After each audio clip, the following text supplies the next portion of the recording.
Good evening from Toronto and from Edmonton. It's 8 o'clock Eastern Standard Time in Toronto where I am, and it's 6 o'clock where my partner Brad Barco is and our incredible guest. We're going to get that into that in a second. It's The Journey with Barts and Rosey, Brad Barco and myself, Paul Rosen, Rosey and Barts. Today is show number 4, guest number 3. Stay along if you can. We weren't here last week because it was Father's Day, so we took the week off. We got some great shows coming up in the summertime, so really, really important to stick around and learn a lot about disability through ability. Every one of our guests will be disabled, but disabled in society's sense, not in their sense. In their sense, they are more able-bodied than you will ever imagine.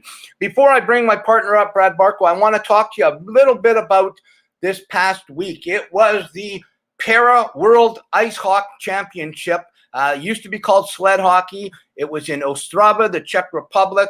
I called the games 2 years ago. Unfortunately, I couldn't make it there this year because of COVID. They wouldn't allow announcers in the building.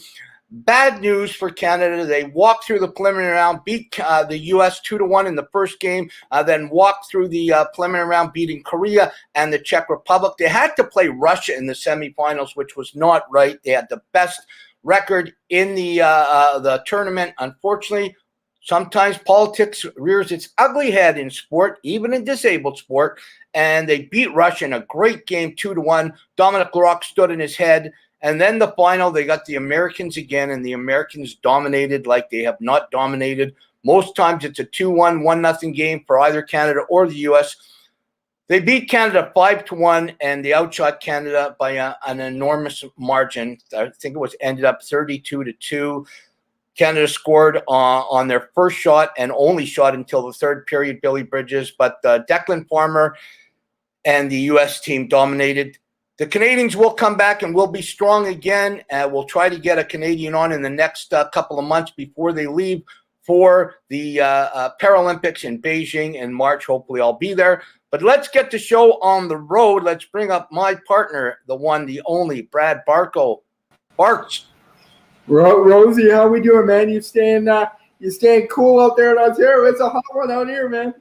I'm trying to do my best. I'm in a hotel room right now. I got the air conditioning cranked, and a little disappointed with the final yesterday. I don't know if you watched it or how many people watched it. The Americans dominated, but I'll guarantee you, Billy Bridges, not Brad Bowden, he's not on the team anymore. Greg Westlake and the boys, Tyler McGregor, Dominic Larocque was amazing. They'll be ready for the U.S. and Russia in Beijing, Brad.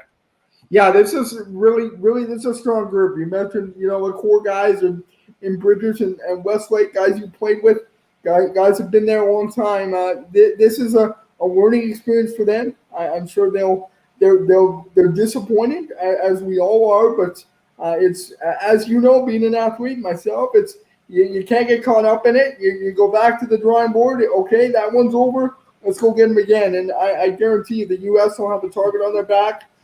Come Beijing, and they'll be out for revenge for sure.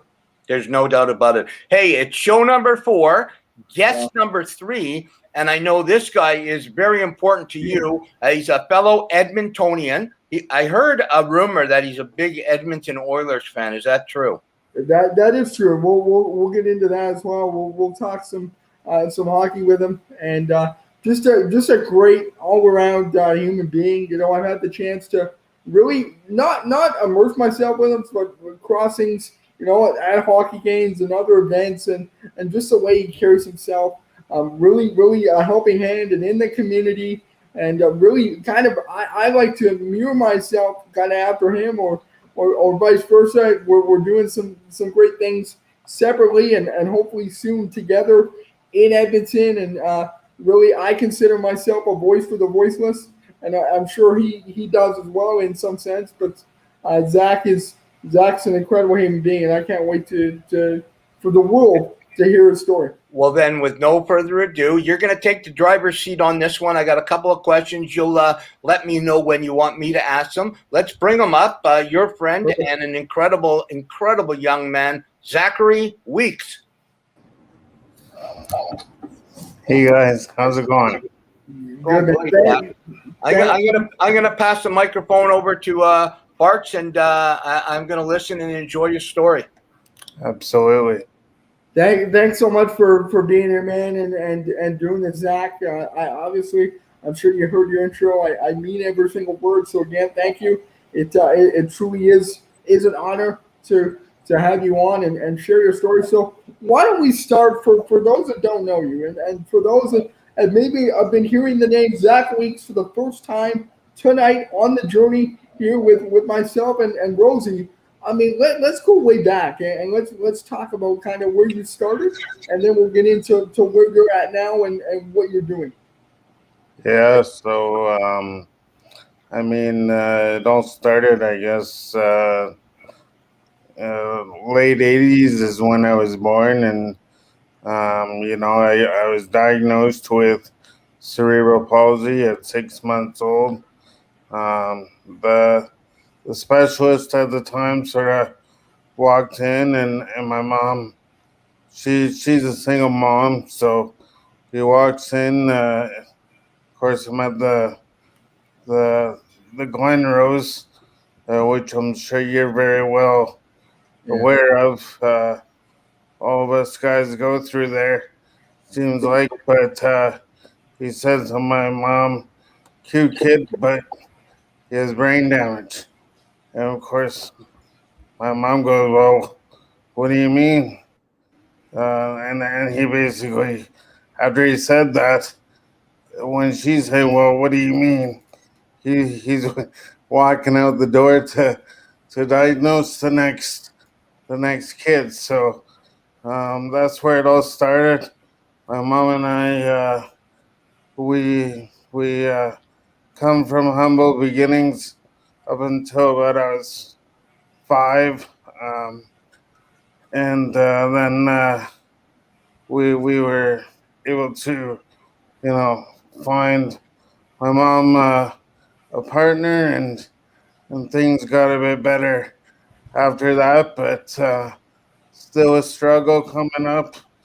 And part of, the way I guess I was raised to never forget where you come from, and be humble and work your ass off, and be humble, work your ass off, keep going, and hopefully help some people along the way. Yeah, and well, I can relate to that. I mean, pretty much every step of the way. My dad walked out on me as well, and thankfully, my Mm, stepdad kind of took the reins on that sense. And I know all about the Glen Rose, and I spent majority of my childhood there. yeah. But let's talk about then, moving forward or moving into that. Was your mom very much like my mom? Did she push you to be outside the box? Did she push you to be that, hey, this disability is not going to hold you back? Kind of took the reins, Yeah. or really, how did life look like for you growing up? Yeah. So my mom, she, I didn't have a disability according to my mom, and that was the way I was raised. Certainly, I couldn't do some things. I remember throughout my childhood, she would say, "Zachary, you're not going to be the next Wayne Gretzky or Connor McDavid nowadays. But you don't have use of your legs, but you have use of your brain. And that's what's going to make or break you. You can either, sit around and pout about it, or take it and embrace it." And, that was a lesson that I had to learn over time. When I was a kid, to be honest, I didn't want anything to do with my disability. I didn't want to be around kids who had different challenges, that sort of thing. I had able-bodied friends. Of course, none of them treated me any different. Thankfully, didn't have to deal with bullying, or else they take care of it. And so, um, yeah, growing up, I went through my ups and downs, and one day I was having a bit of a tantrum, many nights, cry myself to sleep, wake up, cry myself to sleep, ask why me, and it was one of those days. I remember it was just like today. It was a hot one. It was a bit breezy out. I was in the backyard and having a bit of a meltdown, and then it sort of clicked, like, well, maybe I was born this way for a reason. All these years I was trying to fit in when I was born to stand out.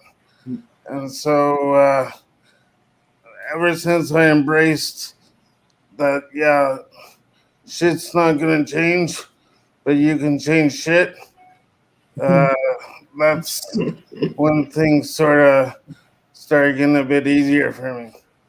Wow, I love that. I love it. And there's a picture of you in the park. And the Brad and yourself were born with a disability. I didn't become disabled and lose my leg till I was 39. But it's that mindset, and this is what I love about you. And Brad told me about you and coming on the show. I love that mindset. That mindset of I can do anything. It doesn't matter. Throw whatever you want at me, obstacles or opportunities. So talk to us about what you're doing now with the Edmonton City Council. You're just not sitting back. You're making changes. Well, I certainly tried to, Rosie, and to your point, like you take a look at your life, and things don't come easy. I was taught that sort of attitude. It was ingrained in me, and I guess that's what I'm trying to do for the next generation, and mentoring where I can, guys following my footsteps, so to speak, like Brad. But a big way to do that is through addressing the people that make our lives so difficult sometimes, and that's working with city council. I've had the honor to work with some federal ministers as well, along with the prime minister at times, and just advising on how things are for people with disabilities, and what it should look like. So one of the coolest things I did was advise on Rogers Place. That was a huge thing for me, being a Edmonton boy and having my world revolve around hockey. That was a home run for me. Getting to see the blueprints and saying yes, no to that. If you do this, then you need to do that for the community. Um, I mean, Rexall Place, it had 48 spots in the building. Of that, 24 were reserved for caregivers or attendants or wives or husband, whatever. So that really means that 24 people in Edmonton with disabilities could watch an Oilers game at any given night, and that's not right.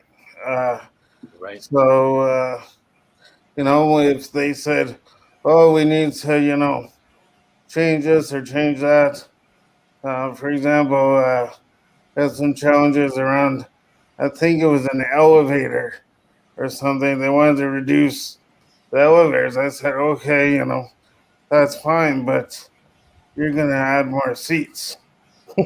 And they're like, oh, really?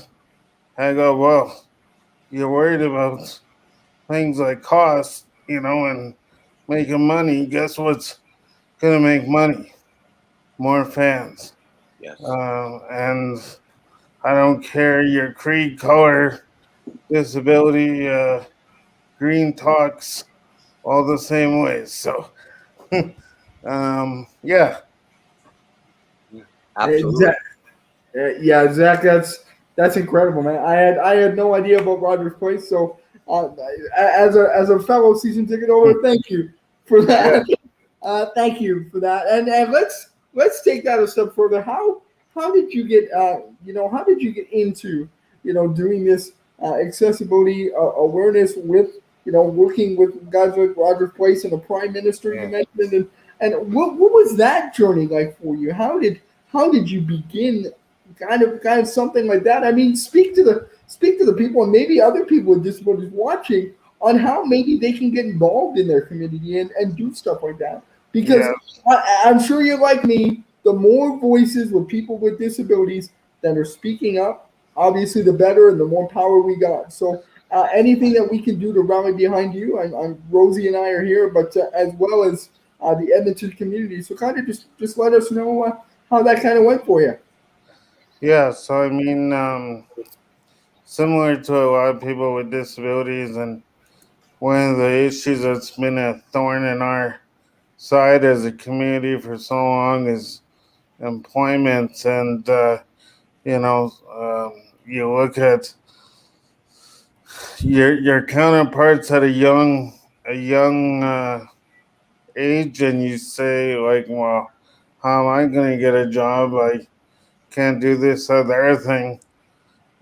So one of the things that I did was I started volunteering, and to be honest, that's probably the number one catalyst of how I've made you know uh, an impact, and opportunities being presented to me was not by working, was by volunteering and networking. And um, yeah, so if people with disabilities are able to volunteer and get their foot in that way, showcase their ability, break down those attitudinal barriers, uh, then that's a great way to do it, in my opinion. Yeah, absolutely. Hey, Zachary, you said something a little while ago that I loved it. The light bulb went off about the green when you were talking to the Rogers Center. But, hey, it's all about the green. And you know what? People with disabilities, they spend money too. This drove me crazy. When we were getting ready for the Vancouver games in 2010, I remember Wrigley's was doing a program and they had 5 able-bodied Canadian Olympians. And they didn't have a Paralympian. They weren't doing anything with that. And I remember some of the guys on the team saying, like, this is not right. This is not right. Well, how do you make a change? I got an opportunity to meet with somebody at Wrigley's and basically told them, do you know that what happens when a young boy or girl's in a wheelchair and they go into a store and see something that they want? Their parents are going to buy it. So instead of having a Haley Wickenheiser or a Sidney Crosby on the gum that they were doing, this Wrigley's gum thing, why don't you have a Todd Nicholson or a Billy Bridges or whoever? And I was fortunate enough that they decided to do it and do it with me and have me on the pack of gum. And a lot of people said, I was on the front of 2 million packs of gum. And Marty Brodeur was the hockey player on the Olympic team. Now, Marty got a lot of money. I got 2,000 packs of gum, but it was a slow baby step. I didn't get paid for it, but I got a lot of gum. Yeah. But the bottom line was I got the company to understand that, they could do something with the disabled community and make money off of it. So what I wanted to ask you in that case right there, it's all about sports and exercise and getting people involved. And it's not about, I always say when people say, well, I could never play on the national team. It's not, in my opinion anyway, I know it's Brad's opinion too, it's not about just being on the national team and playing in the Paralympics. It's about getting out there and doing something. What's your opinion on that? Yeah, so I mean, you don't know if you don't try, and and that's with anything. And then to your point about Wrigley's and this is, universal in this regard. I mean, a lot of times it costs these big companies or organizations absolutely nothing to make such a huge impact on people's lives. And in this case, I mean, our community, the disability community, is vastly underrepresented. Thank goodness for guys like you and Brad and um, those that have come before us, like Rick Hansen. If we're just talking about sports, but I mean, why can't a kid with a disability have a sludge hockey doll or action figure or whatever it is to build their dreams on? Yeah. I mean, when I was growing up, there were no books on, characters with disabilities, no cartoons, no nothing, and through our voices, that's how we can make the lives of our next generation easier. I don't want anyone to ever have to go through what I've went through. Not saying that I've lived a horrible life, but certainly, there's a lot of no's and a lot of judgment and a lot of seclusion and a lot of ableism that is so embedded that people don't even know it. So I think from that point, with Brad and with you and the community at large, we need to look at how we can build our community. And I look to the LGBTQ squared plus community. I look to the indigenous communities, how they're rallying. We need to do that too. I mean, not that their voice is any less important, but nobody's heard our stories. Right. And again, no disrespect to those populations.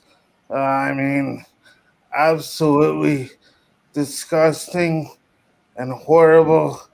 The news out of Saskatchewan late last week, that's just an embarrassment to Canada and to humanity as a whole. Yeah. But we need to build our voice as strong as theirs, and maybe we can learn from them. Yeah. But the thing that they've overcome is the fear. I speak about this personally. I advocate on a lot of different issues. Like if I advocate, what am I going to lose? What if they take my funding away for a personal care attendant? What if I lose my ACE? What if I lose this, the other thing? Like, we're so worried about what's going to happen to us. But what's going to happen if we don't advocate? They can't take away everyone's funding, Right. right? I mean, and if they do, boy, the newspapers are going to go back in business. Oh, there's no doubt. Hey, the one thing before you jump in here, that's really important to me, because we talked about you talked about myself and Billy. We talked about names like Billy Bridges and great disabled male athletes, but we can never forget about the disabled, incredible female athletes we have in this country. You talked about Rick Hansen. What about a Chantal Petitclerc, one of the greatest disabled track stars in the world, happens to be Canadian and an incredible person. Stephanie Dixon, unbelievable disabled Paralympian swimmer. We have some incredible female disabled athletes in this country, and we cannot forget about them. I had to jump and throw that in. Go ahead, Brad. Yeah, Zach, I'm right there with you, man. You hit the nail on the head. It's not about me. It's about we and bringing us together. And I'm sure you've seen that slogan on my posts, many times. And I live by that, and it's kind of, I snickered a little bit when you brought that up, because I was talking about it yesterday and today at the campfires. Nothing against the indigenous community, nothing against Black Lives Matter, nothing against LD, because they have every right to do what they've done. Every Absolutely. right. Every right, and their voices have been heard. But I'm in the same boat. Where's our day? Where's our march? Where's our rally? Where's our voice? And Zach and Paul, you can probably contest this. It starts with us three here in this very square. I think it begins and it ends with the three guys here, and I think we can get people to rally behind us. Our mission to put disabilities on the map, and it's there's no better time than now. Right. And my biggest thing is I've always wanted to make an impact in some way. My business, I look at education and awareness instead of selling. I don't sell, I educate, and I bring awareness, and through that way. And in other areas of my life, I try and do the same. And I'm an open book. I try not to hide anything. I'm very transparent with a lot of things. But it's the time is now, and the more voices that we have, the better. For me, it's not about, maybe I don't make a difference now. Maybe I don't make a difference, 10, 20 years from now. Maybe we finally, us three, we finally make a difference when we're all gone, and somebody's at a round table somewhere, a big meeting with the prime minister or whatever at a G20 summit or whatever it is, and they say, remember Paul Rosen, remember Brad Barco, remember Zach Weeks. Those guys paved the way for us. They made our lives and our world easier and better. Yeah. And that's my vision, man. That's what I drive, and that's what I respect so much of not only you, Paul, but Zach. I mean, it was truly an honor again to have you on and hear your story, and the world heard your story today. And I don't know if you've known this now, but I've always admired and respected you and considered you a friend, and I'd love to do this again very soon, and we'll connect on a few different topics in the very near future, and hopefully in October we're at a hockey game, and the Oilers are hoisting the Stanley Cup within the next 5 years.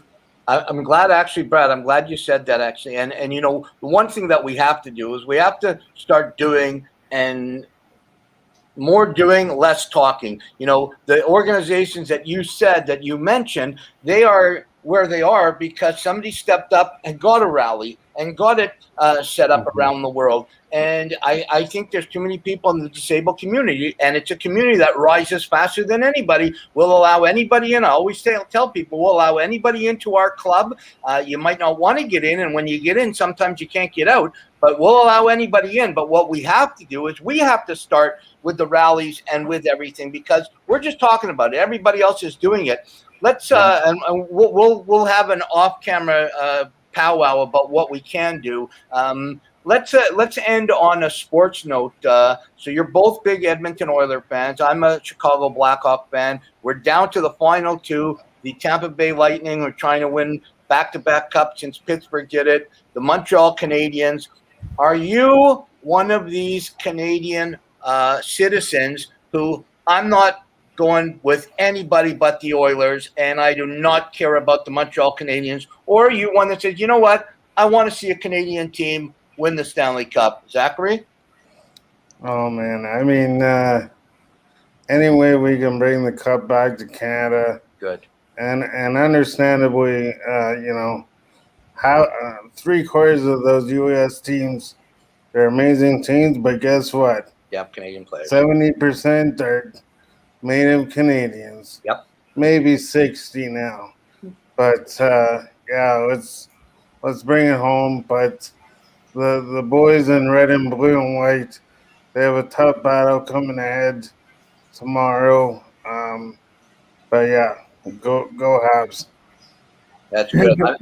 I've never been a Habs fan. They destroyed my Blackhawks in the 70s, but I'd love to see the Stanley Cup back in my. I'd love to see a Corey Perry get his cup again. You know, he won a cup in 2007, had a chance last year and didn't. Eric Stahl won a cup in 2006, and just to see how hard it is, you know, won in 2006, 2007, and then didn't get back there again until now. It is so hard. Hey, Zach, any last? Let's not talk about 2006. All right. Okay. That's a sore spot. I remember that. Carolina at Edmonton. Edmonton should have won it. Let's. Any last words for our guests, and we will get you back on real soon. No, I mean, I think what you guys are doing is tremendous. You know, I speak from the heart.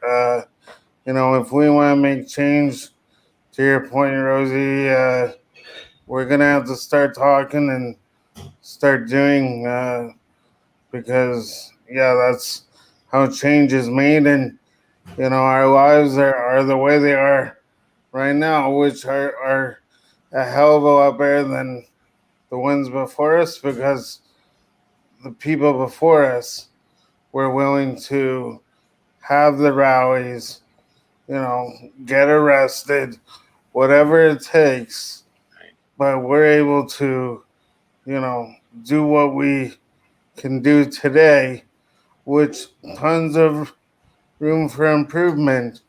But the best thing we can do is do our part to honor them. To Brad's point, you know, maybe we're going to be those old codgers that everyone talks about, you know, down the road. But if not, if someone else does it, I'm cool with that too, as long as the job gets done. I agree with you. Hey, listen, Zachary, thank you so much on behalf of Brad and myself. Thank you so much for being on the show. We will get you back on again. You are an incredible, you're an incredible voice for the community, and we really appreciate everything you do. Thanks so much. Thanks so much, man. Appreciate you. You bet. Thanks. Hey, Brad, great guest, man. He really has a solid outlook, and I love the fact that, you know, you're in your 20s. When you just turned 28, he's 33, I think. 33, yeah. Yeah, we need your voices, man. I'm 61 already. I'm not going to be around, you know, that much longer. And we need you two guys to get more people involved that are your age or younger, and we need to get some strong disabled female voices involved too, Brad. Yeah, 100%. Actually, it's a great point you brought up. I got a couple of strong females with disabilities lined up for future shows as well. So we'll have that dynamic and that discussion for sure this summer. But I agree with you. You know, kind of get everyone involved, and it's time to less talking and more doing at this point. And I, you know what, I'm a go-getter. I love the idea of rallies. I love the idea of getting the community together. Maybe we go, you know, kind of similar to our friend Brady, you know, rollerblading across Canada. Maybe we do something. We figure out something that maybe the three of us can start or do, and we work our way across the country, and we, you know, raise awareness in some way, shape, or form. You can start in the East Coast. We'll start in the West and come together and meet in the middle. And that's something that I'd be honored and privileged to do. And I think it's time we get something done. Absolutely. Hey, it's another show number 4, guest number 3. We're going to have a great guest next week. I want everybody to continue to follow our show and tell us, you know, through Brad's social media or my own, tell us what you like about the show, maybe what you don't like about the show, what you want to see us change. If you have a guest you want us to have on, send us a note. You know, send it through Gooch Live. You know, we are so open to doing what the public wants to hear. We're just the sources of this. We're the people up front. You know, we would be nothing without our producer, the great, the Fanshawe kid, Jordan LaRoche. He presses the buttons and does it all. Let's end off again with what we love to do, our hero of the week. I'm going to, my hero of the week is the goaltender for the Canadian team, Dominic Larocque, a Canadian military vet, lost his leg in Afghanistan, started playing on the Canadian team as a forward, became a goaltender a couple years ago. He is now, in my opinion, if not the best goalie in the world. He's tied with Steve Cash. Steve Cash doesn't get many shots. Larocque stood in his head yesterday in the gold medal game. I felt so bad for him. He had more shots on him in the first period than I had sometimes in full games when I played for Canada. So my hero of the week is number 31, Dominic Larocque, goaltender for Team Canada. Brad, yours? Yeah, I think very, very similar to a couple weeks ago when I did the nurses and our frontline workers. My hero is really everyone battling or going through something these last 2 years almost that have we made it, or it looks like we made it to the finish line. We pulled through. We did it. And most of us band together. Some separation and a lot of hostility and everything like that. But positive outlooks and really getting through it together. We made it. We did it. Thank you to everyone who followed rules, did their thing. Obviously, keep doing what you need to do. Get your vaccines, whatever. But my heroes is really the community and bringing together. So again, thank you for all you do, Rosey. Every week, man. Thank you for all you do and being on this journey with me, Jordan. We couldn't do it without you. Gooch, obviously, giving us the platform to do what we do, and you're going to see a lot more of us, obviously, on the show, but out in the community because it's time for change, and it's not about me. It's all about we, and we got to go do it. Absolutely. And Sam Trapolino, one of our favorites on all of our platforms, all the way from Australia. Well said, Brad. It was very well said. And we cannot stop.